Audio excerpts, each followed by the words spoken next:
Risking his life, he took laser blasts for the alien girl. What happened next was worth the risk, Commander Ethan.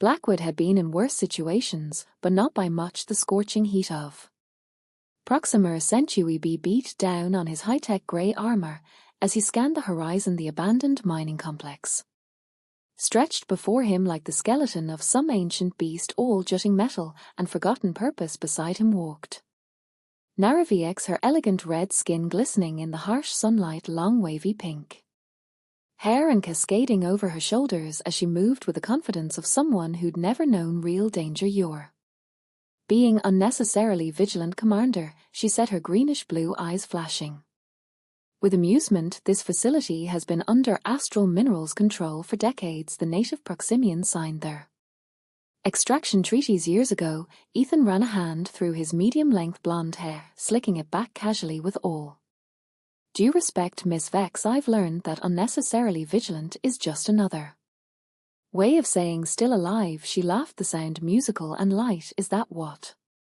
they teach you in Earth's special forces, to suspect danger in every shadow?" "Pretty much," he replied, allowing himself a small smile. "That and how to look good while doing it." Her eyes lingered on him a moment longer than necessary. "Well, you certainly excel at the latter, Commander." The flirtation wasn't lost on him, but Ethan remained professional. He was here as security detail for Naro's inspection tour of Vestral Minerals facilities, not to pursue whatever spark might exist between them. Besides, interspecies relationships, while not forbidden, were complicated at best. They approached the main entrance to the abandoned mining complex. The massive door stood partially open, like the maw of some sleeping predator. The extraction equipment should still be intact," Anayara said, consulting her data pad. "The company wants to evaluate whether it's worth reactivating this site or if we should just salvage the machinery."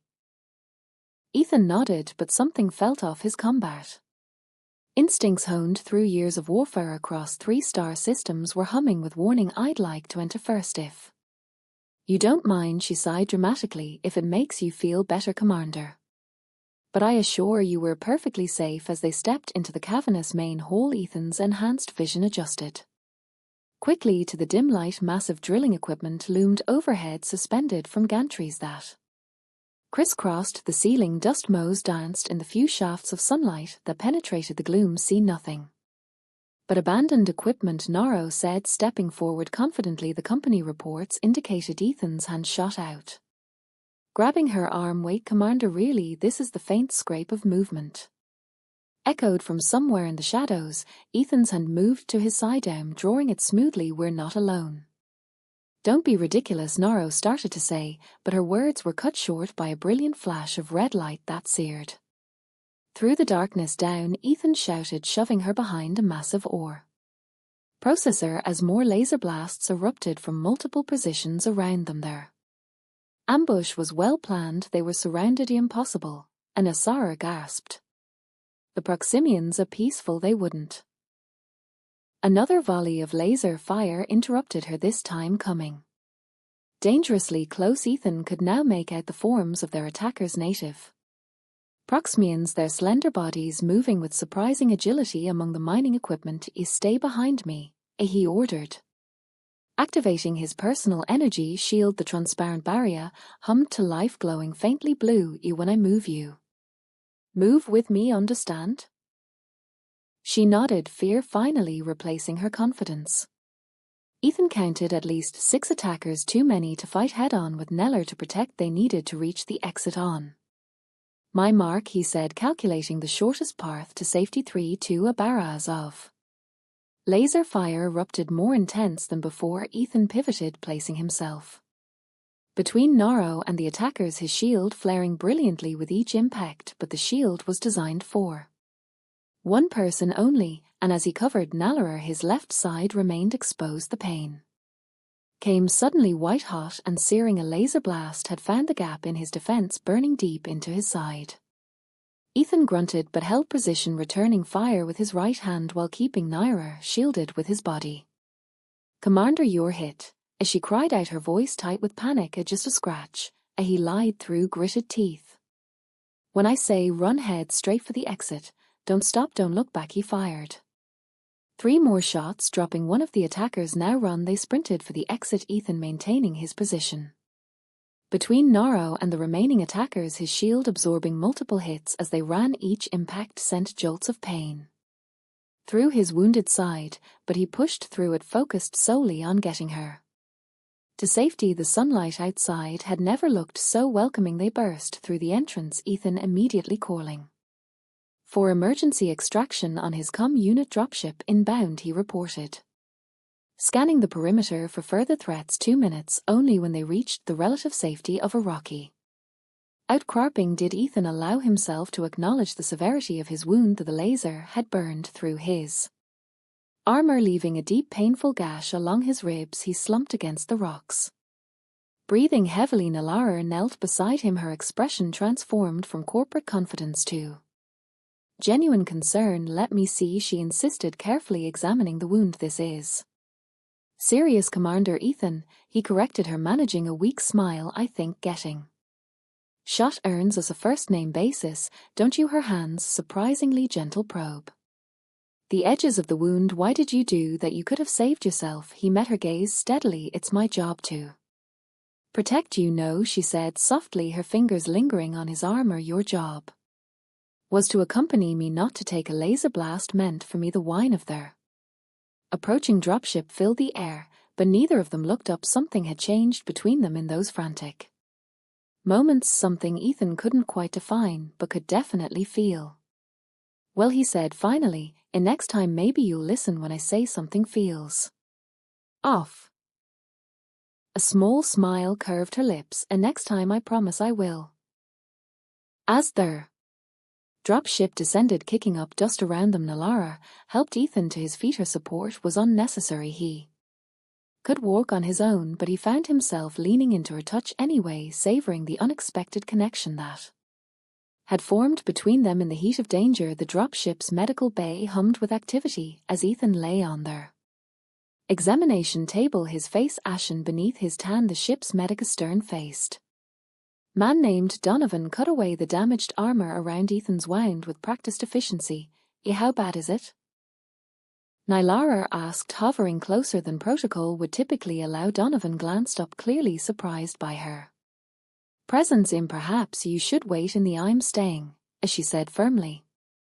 Something in her tone BKD no argument, and the medic simply nodded before returning to his work. The laser penetrated deeper than I initially thought, Donovan reported, applying a temporary sealant to the wound. It's damaged some internal organs. His human physiology is responding differently than our medical protocols anticipate. Naro's brow furrowed. What does that mean? It means, Ethan said through gritted teeth, that your corporate medical equipment isn't calibrated for humans. He attempted a smile that turned into a grimace. Don't worry, I've had worse. No, you haven't, Donovan countered bluntly. Commander, your vitals are becoming unstable. We need to get you to a proper medical facility immediately. The dropship pilot's voice came over the intercom. Enter to Astral Minerals headquarters. 17 minutes. Donovan shook his head. That might be too long. Their nearest medical facility equipped for human physiology is the Federation outpost at New Darwin. That's in their opposite direction. Alara protested. It would take at least 30 minutes to reach, but they have the right equipment, Donovan insisted, and specialists in human medicine. Ethan's breathing had become labored, his skin taking on a whirring paler. Neller made a decision instantly. Pilot, change course to New Darwin immediately, she commanded. MS Vex company protocol requires all personnel to return to headquarters after override Protocol Alpha 73, she snapped. Executive authority. This man saved my life. I'm not letting him die because of corporate bureaucracy. There was a pause before the pilot responded. Yes, I'm changing course to New Darwin. Nalara turned back to find Ethan watching her, his blue eyes intense despite his pain. That was impressive, he murmured. Didn't know you had that kind of authority. She moved closer, taking his hand without thinking. There are many things you don't know about me, Commander Ethan, he reminded her weakly. Ethan, she repeated the name, feeling strangely intimate on her tongue. His grip on her hand tightened suddenly as a spasm of pain racked his body. Donovan moved quickly, administering a painkiller through an injector pressed against Ethan's neck. "This will help."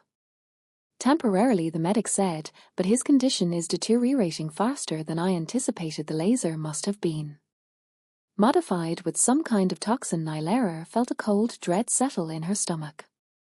"He modified weapons. The Proximians don't have that kind of technology. Someone supplied them," Ethan said, his voice growing fainter. "This wasn't random." His eyes began to flutter closed as the painkiller took effect. Nylara squeezed his hand harder, as if she could anchor him to consciousness through sheer will. "Stay with me," as she urged. "We're almost there."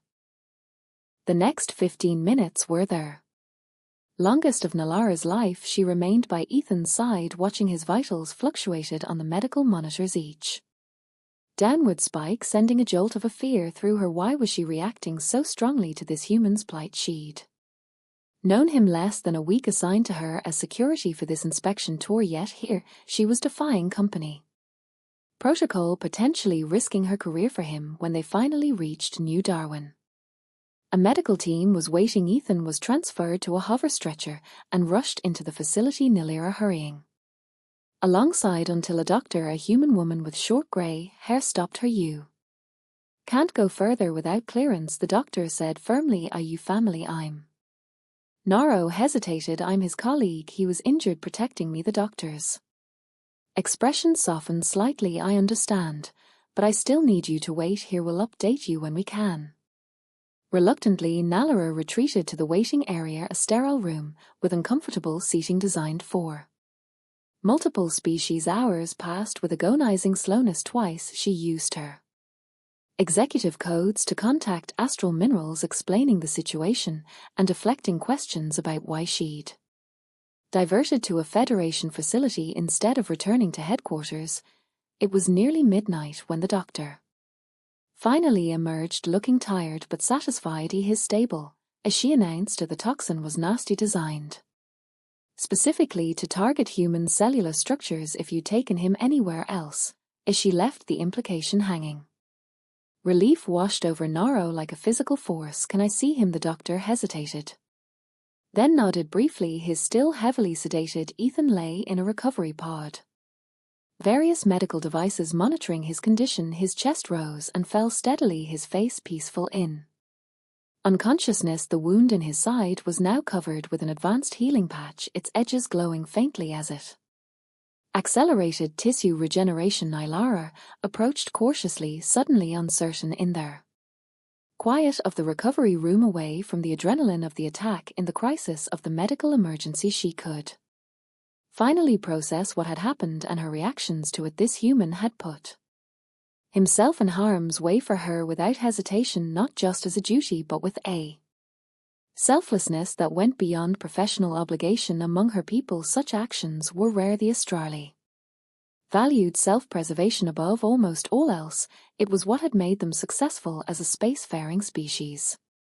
Yet here was this man from Earth, this human, who had a completely different set of values, who would risk everything for someone he barely knew. She reached out, her red fingers contrasting starkly against his pale skin as she brushed a strand of blonde hair from his forehead. "A thank you," as she whispered, though she knew he couldn't hear her. As if in response, his eyes fluttered open briefly. They were unfocused, clouded with medication, but somehow found hers worth it. He murmured before slipping back into unconsciousness, two simple words that left Naro more shaken than she cared to admit. 3 days passed before the doctors declared Ethan stable enough for regular visitors. During that time, Nylara had practically lived in the waiting area, returning to her temporary quarters at the Federation outpost only to shower and change. She deflected multiple calls from Astral Minerals headquarters, citing the need to debrief the injured security officer personally before filing her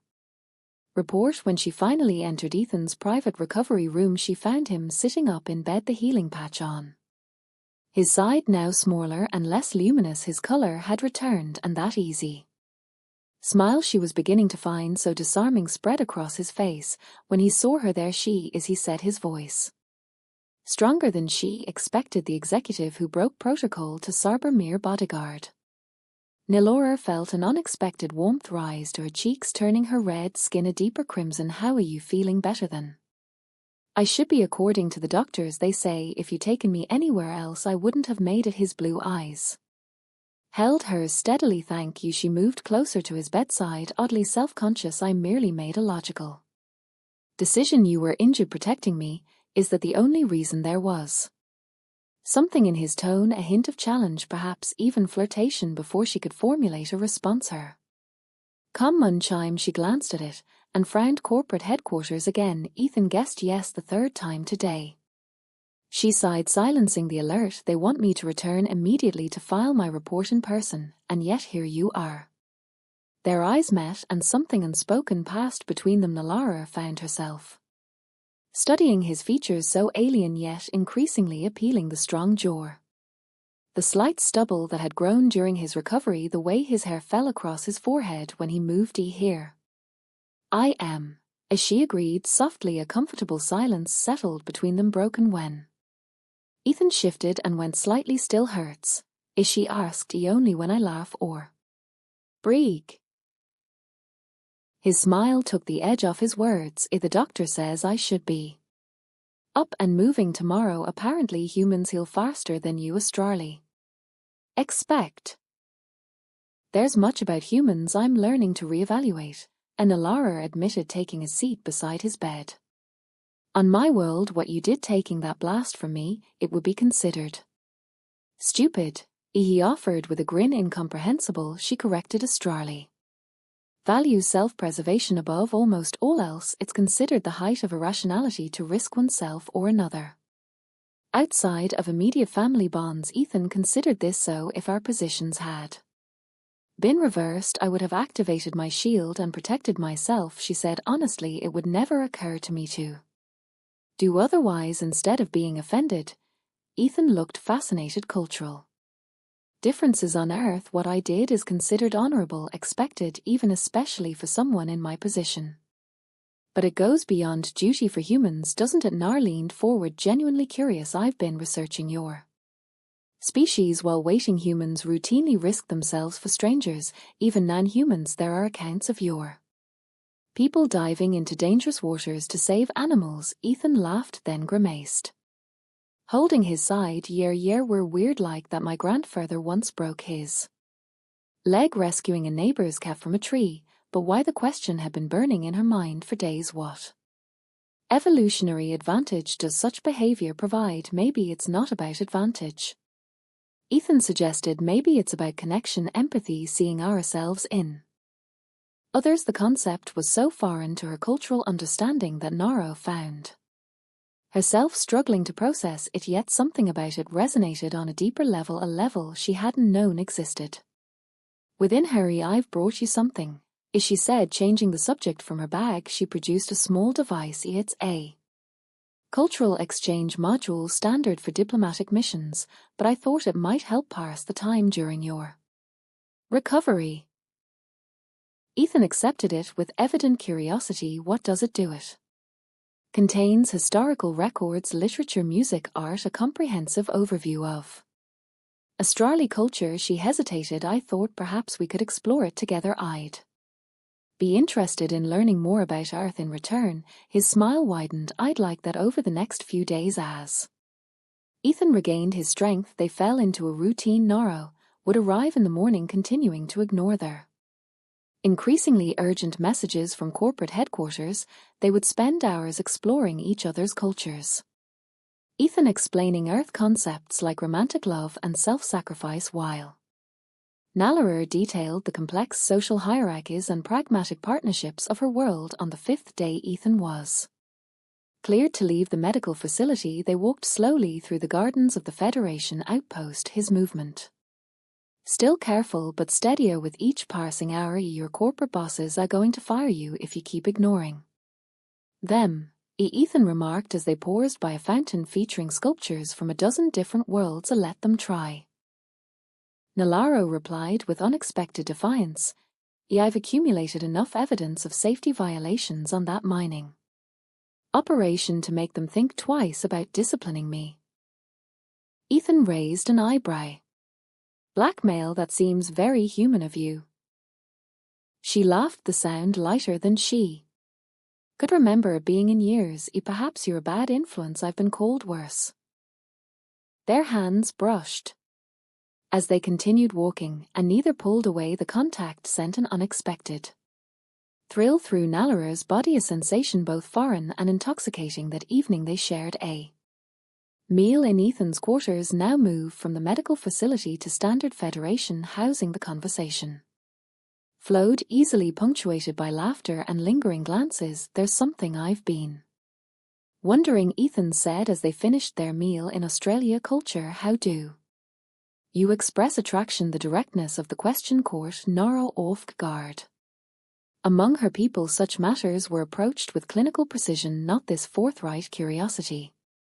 We are practical about such things, she explained, suddenly finding it difficult to meet his gaze. Physical compatibility is assessed. Agreements are made. Sounds romantic, Ethan teased gently. Romance is a human concept, she countered, though without conviction. We seek efficiency in all things, and is that what you want? His voice had dropped lower, sending an unexpected shiver along her spine. Efficiency. Nallara looked up, then finding his blue eyes intent on hers, the air between them seemed charged with possibility. I'm beginning to think, she said carefully, that there might be value in inefficient approaches. Ethan moved closer, his hand finding hers on the table. I'd be happy to demonstrate some extremely inefficient human customs if you're interested. Her pulse quickened as she realized what he was suggesting. By Australi standards, forming a physical bond without proper assessment was impulsive, reckless even, but then she'd been breaking all sorts of cultural norms since meeting this human. I believe, as she said, her voice barely above a whisper, that would constitute a valuable cultural exchange. His smile was slow and promising as he leaned toward her. I couldn't agree more. Morning light filtered through the adaptive windows of Ethan's quarters, casting a warm glow across the rumpled bed sheets. Nallara watched the rise and fall of Ethan's chest as he slept, studying the contours of his face with newfound fascination. The night they'd shared had been reveille, a journey of discovery that transcended mere physical connection among her people. Intimacy was a practical affair, a biological function performed with clinical efficiency. What she'd experienced with Ethan was something altogether different, messy, unpredictable, and infused with an emotional intensity that defied Astraw sensibilities. His eyes fluttered open, finding hers immediately. A slow smile spread across his face. A good morning, he murmured, voice husky with sleep. Is it customary for humans to speak immediately upon waking? She asked, genuinely curious. Australi observe at least 10 minutes of silence to properly transition consciousness. Ethan laughed, pulling her closer. Just one of many human inefficiencies. You'll have to get used to the casual implication of a future together sent an unexpected thrill through her. She allowed herself to relax against him, marveling at how natural it felt to be pressed against his warm skin. Last night was she searched for the appropriate term. Educational, he raised an eyebrow, amusement dancing in his eyes. That's a new one, I meant it as a compliment. She clarified. On my world the pursuit of knowledge is considered the highest calling. Well then, he said, trailing his fingers along the curve of her shoulder, I'd be happy to continue your education whenever you'd like. The playful moment was interrupted by the harsh chime of Nalara's common. She tensed, recognizing the distinctive tone of a priority corporate message. You should probably answer that, Ethan said, his expression growing serious. Reluctantly, Nallara extracted herself from his embrace and retrieved the device. The holographic display flickered to life, revealing the stern face of Director Thor's her immediate superior at Astral Minerals, Executive Vex. He began without preamble, his tone clipped to your continued absence is unacceptable. You are hereby ordered to return to corporate headquarters within 12 standard hours. Failure to comply will result in immediate termination of your position and the filing of legal charges for corporate espionage. The message ended abruptly, leaving Noro staring at the empty space where the director's Face had been espionage. Ethan sat up, wincing slightly as the movement pulled. At his healing wound, "That's a serious accusation. It's a tactic," Nella replied. Her mind racing. "They're trying to force my hand." She began gathering her scattered clothing, her movements precise. Despite her inner turmoil, Ethan watched her concern evident in his expression. "You're going back?" It wasn't a question, but she answered anyway. "I have to. My position gives me access to information resources. If I'm terminated, I lose everything, including me." The question hung in the air between them. Nalara paused, turning to face him fully. "I don't know what this is between us, Ethan. It defies all logical categorization by my people's standards, by human standards." "It's pretty simple," he said, rising from the bed and approaching her. "Two people connecting, caring for each other, wanting to be together. Is that what you want?" she asked, surprised by her own vulnerability. His hands found her shoulders warm and steady. "I nearly died taking that blast for you." "I'd say that answers their question." The reminder of his sacrifice, the very act that had begun this unexpected journey between them, sent a wave of emotion through her that she couldn't quite name. "I have to go back," she said finally, "but that doesn't mean this ends." "What are you suggesting?" "Come with me," she proposed, the idea forming even as she spoke it. "Your contract with the Federation security detail was temporary anyway. Astra Minerals is always looking for experienced human officers for their security division." Ethan considered this. "Working for the same corporation that's threatening to charge you with espionage? It's complicated," she admitted, "but corporate politics aside, we'd be together, and I could protect you from within the system." "Protect me?" He grinned. "I thought that was my job. We protect each other," she corrected, surprising herself with how right the words felt. "Isn't that what humans do with those they care about?" His expression softened. "Yeah, it is." The decision made, they spent their remaining hours before departure in each other's arms, exploring the newfound territory between them with increasing boldness. Now Lara discovered that human intimacy was as varied as it was intense, with Ethan guiding her through customs and practices that left her breathless and craving more. As they prepared to board the corporate shuttle that would take them to Astral Minerals headquarters, Ethan pulled her aside. "Whatever happens," he said, his voice low and intense, "remember that some things are worth the risk."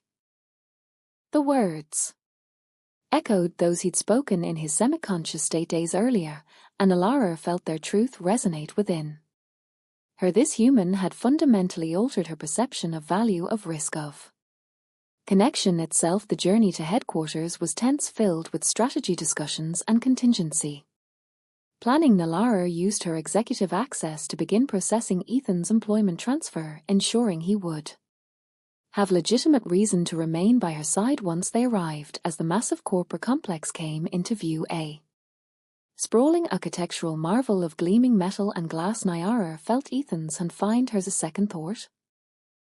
he asked. She shook her head. "Number one, but I should warn you, Australia corporate politics can be brutal." Director Thors didn't rise to his position by being forgiving of subordinates who defy him. "I've faced worse," Ethan replied with characteristic confidence. "Have you?" she challenged, one eyebrow raised. His smile was slow and sure. "I took a laser blast for a stubborn alien executive. I think I can handle her." Boss, despite their gravity of their situation, Naro found herself laughing. This too was new, finding humor in moments of tension. Another human trait she was beginning to appreciate. As the shuttle docked at the executive landing pad, Nalara squared her shoulders and adopted the cool professional demeanor expected of an Australian corporate officer. But inside, something had fundamentally changed. She was no longer just an ambitious executive climbing the corporate ladder. She was someone who had experienced the depth of human connection and was willing to fight to preserve it. "Ready?" Ethan asked as the shuttle doors prepared to open. Nylara nodded, her resolve hardening. Together, 3 weeks into Ethan's new position as a security consultant for Astral Minerals, he was still adjusting to the cold efficiency of Australia corporate culture. The gleaming headquarters with its soaring ceilings and clinical precision felt more like a laboratory than a workplace. Even the air seemed filtered of emotion as executives And staff moved through their duties with robotic focus. You staring again, Nalara murmured as they rode the gravity lift to the executive level. It's making people uncomfortable. I'm making them uncomfortable, Ethan chuckled. Your colleague Barth literally hissed at me yesterday when I held the door open for him. Direct assistance without explicit request is considered presumptuous, she explained, not for the first time, and maintaining eye contact for more than 3 seconds implies a challenge to authority. No wonder you people never smile, he said, only half joking, too busy counting seconds and calculating social infractions. The gravity lift slowed to a stop, and Nara straightened her already perfect posture. Remember, Director Thor's evaluation meeting is in an hour. Just follow protocol and don't be too human, he finished for her. A fleeting smile crossed her lips precisely as they stepped onto the executive floor. Ethan noticed the subtle shift in the atmosphere. Conversations paused momentarily, eyes darted in their direction before deliberately looking away. 3 weeks, and he was still the object of barely concealed fascination and disdain. Executive Vex called a voice from behind them. They turned to find Melior, Director Thor's chief assistant, approaching with his characteristic gliding gait. The director requests your immediate presence alone, he added, casting a dismissive glance at Ethan. Nalara frowned. The evaluation was scheduled for. Plans have changed, Melior interrupted. Something no Australi would typically dare with a superior. The director is most insistent. Ethan felt a prickle of unease. I'll come with you. That won't be necessary, Moore said coldly. This is an executive matter. Nara touched Ethan's arm lightly, a gesture that drew several shocked looks from passing staff. It's fine, I'll meet you afterward. Reluctantly, Ethan watched her follow Mailer down the corridor. Something felt off, but he was still learning to navigate the labyrinthine politics of Australi corporate structure with time to kill. He decided to visit the medical bay for his scheduled checkup. The wound in his side had healed remarkably well, though the Australi doctor seemed more interested in studying his human physiology than treating him. Dr. Laris, the chief medical officer, greeted him with clinical detachment. Commander Blackwood, your punctuality is appreciated. The examination proceeded with typical Australi efficiency, rapid, thorough, and utterly impersonal until Dr. Laris paused, studying his scanner with unusual intensity. Is something wrong? Ethan asked, a curious air. The doctor murmured, your cellular regeneration rate has increased by 17% since your last examination, and there are trace markers in your bloodstream that weren't present before. Is that bad? Unknown, Dr. Laris replied. Have you engaged in any unusual activities since arriving at headquarters? Ethan thought of his nights with Nara, increasingly passionate as they explored the boundaries between their species to find unusual there. Doctor's eyes narrowed slightly. Interspecies contact beyond standard parameters would qualify. You mean, am I sleeping with an Australi? Ethan said bluntly, enjoying their doctor's discomfort at his directness. That's a rather personal question, isn't it? Dr. Laris's skin flushed a deeper red. It is relevant medical information. Human Australia intimate contact has limited documentation. There could be consequences. Before Ethan could respond,